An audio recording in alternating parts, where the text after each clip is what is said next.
What this piece of legislation will mean is that at the same time that an abuser is convicted, that a court may also impose an order restraining them from approaching the victim subsequent to release. I don't think that that is too much to ask, and I think members here will have heard through the testimonies that have been so eloquently outlined today the importance and the difference that that would make to their lives. It is a small piece of assurance that they seek, and I think we as legislators have an obligation to provide. Only a very small percentage of those who experience sexual violence actually get justice. That in itself has to change.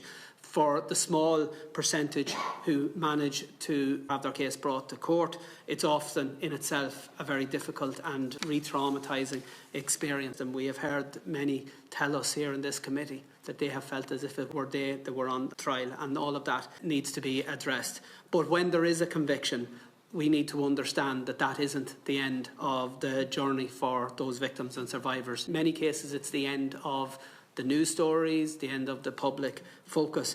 But the process of rebuilding lives in many respects only starts at that point. And you'll have heard from Sonia, Leona, Shanida and Paula talk about the anxiety, the stress and the fear that follows a conviction, because almost from the immediacy, as soon as a conviction is secured and a custodial sentence imposed, a clock starts ticking in the minds of many victims and survivors as to what happens when a release date approaches and what protections are in place for them. And at the moment, legally, there is virtually no protections. My appeal to members of this committee is that we proceed as quickly as possible to move this legislation to committee stage and commit as legislators on a cross-party basis that we will make this bill law by the end of this year.